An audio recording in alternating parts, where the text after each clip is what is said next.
Bonsoir. Son déjà a commencé.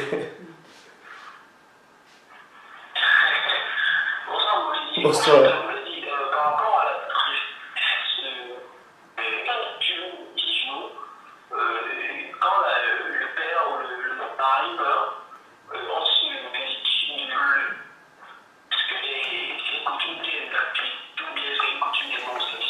Où on fait quoi? Ah oui, oui. Oui, je vois. Bon. Mais, oui.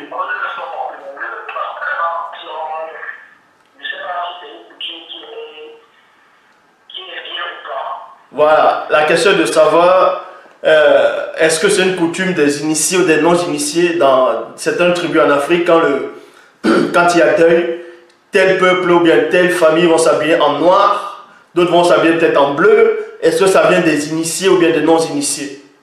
Ça ne vient pas des non-initiés. Ça venait déjà des initiés. Ça venait déjà des initiés. Pourquoi? Même dans, en tout cas, la vraie histoire de la maman de Melchisedec, donc Kinyabwam, quand la mère de Melchisedec, elle était morte, Wumsé, c'est-à-dire Noé, et son frère ont fait porter les habits à cette femme-là, aux morts. Il y a certains habits, en gros, c'est pas que ce sont des rituels, ce sont des habits c'est par rapport à l'initiation, c'est par rapport à, c'est comme, même dans la Bible actuelle, par rapport au Christ, au temps de Christ, en tout cas, selon les faux Christ là, le JC là, dans les Bibles actuelles. Quand le mort, on va le bander, on va mettre des bandes, ainsi de suite, ou bien on va l'embaumer, on va mettre un drap blanc, ainsi, en fonction des peuples, en fonction des tribus, c'est comme ça. Maintenant, le vrai sens lors de la mort, je dis bien le vrai sens lors de la mort, il y a personne ne sait ça. Ça, c'est une révélation que je vais vous donner, que je vais donner à tout le monde là. Le vrai sens même, quand quelqu'un meurt en Afrique, les non-initiés le font maintenant, mais eux ne savent même pas pourquoi ils le font. Ils disent que ce sont les habits de deuil, ils vont s'habiller en noir. D'autres vont porter le kabandongo, le kaba noir, ils vont porter en noir, ainsi de suite. Eux-mêmes ne savent pas pourquoi ils portent ça. Ils vont dire non, c'est pour le deuil, c'est la coutume, on a trouvé ça comme ça. Mais la réalité, c'est quoi?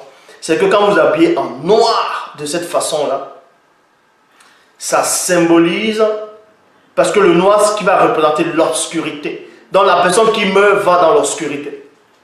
Il va dans les ténèbres. Donc on montre par là que les habits noirs là qu'il a portés pendant le deuil, ça montre que le mort est parti dans l'obscurité. Dans le néant, si tu veux. En tout cas, si le mort n'est pas connu, mais là il faut savoir.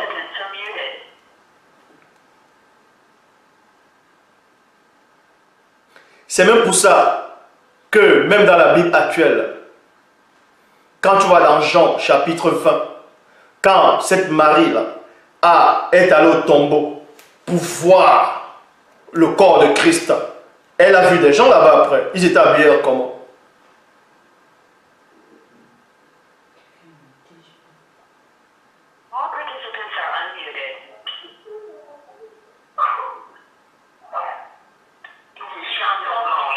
Voilà, donc, on dit qu'ils sont habillés en blanc. Mais dans la vraie version, ils sont habillés en brillant. En brillant qui va symboliser que la personne n'est pas morte, c'est l'esprit, ainsi de suite. C'est pour ça que il y a aussi des gens qui n'ont aucune connaissance, aucune substance, que je ne vais même pas citer le nom ici, qui disent tantôt, il y avait une femme qui était morte là, une femme qui est morte, qui prêchait aussi, elle est morte. Et lors de son mariage, je crois, elle est habillée, elle est habillée en rouge. Et il disait que mais c'est écrit où dans la Bible, mais c'est écrit où ça dans le monde, où est-ce qu'on trouve ça dans le monde, une femme qui s'habille en rouge lors de son mariage, que c'est pas bon, c'est une abomination, ainsi de suite. Mais ça, c'est un mensonge. Le rouge, mais attends, tu peux t'habiller comme en tout cas, n'importe de quelle couleur tu veux quand tu te maries. Maintenant, si ils ont décidé de porter le rouge, Le rouge maintenant va symboliser le sang. Le sang qui va symboliser l'âme. Et pendant le mariage, quand tu as bien en rouge, ça peut aussi représenter que ton âme est en train de se réjouir. Il faut entrer dans la révélation. Est-ce que vous comprenez? Donc celui qui est habilité à porter la révélation, c'est celui qui est là. Donc quand tu vas dans les coutumes, quand tu vas pendant les deuils, les gens sont habillés en noir. C'est parce que le noir va symboliser l'obscurité. Ça va symboliser où l'âme est venue du néant. Donc il repart là-bas.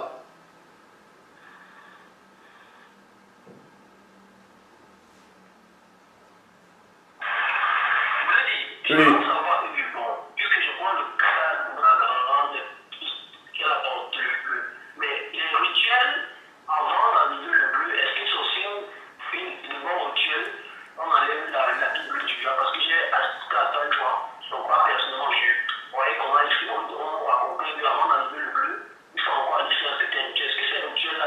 Non, non, ces rituels-là, c'est les...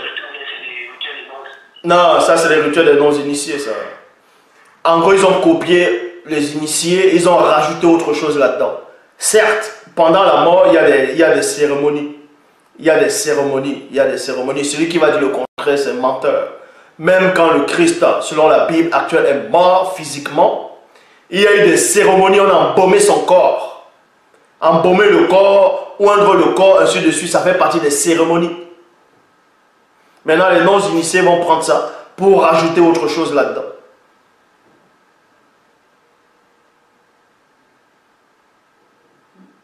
Même le bleu, les femmes qui s'habillent en bleu lors d'un deuil, ça ne veut pas dire que c'est une abomination, mais eux-mêmes, ils ne connaissent même pas le sens. Parce que le bleu va aussi symboliser, dans l'Afrique ancestrale, les prêtres. Il y avait des prêtres, sur les habits, ils avaient la couleur bleue. C'était des signes initiatiques en fonction des peuples.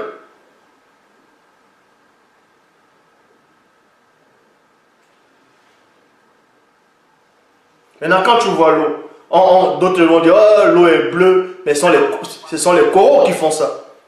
Avec la lumière, quand ça frappe, tout ça, on croit que c'est bleu, d'autres vont dire la planète bleue, ainsi de suite. Donc, maintenant, ils vont dire que l'eau est bleue. On sait que l'eau, c'est pas ça, mais d'autres, quand ils vont voir l'océan de loin, ils vont dire non, c'est bleu. Bon, admettons, laissons même, c'est pas ça, mais le bleu aussi peut symboliser maintenant le ciel. Dans le ciel, quelqu'un qui s'en va, qui est libre, qui part, qui vole, qui va vers le ciel. Le bleu. Donc c'est pour ça que ici, je ne veux pas entrer dans les définitions, dans les explications des rituels de comment les initiés ou les non-initiés faisaient en Afrique. Parce que là, les questions, ça doit être sur les cheveux rasés de la femme. Sinon, on va aller dans autre... Sinon, on va sortir du sujet.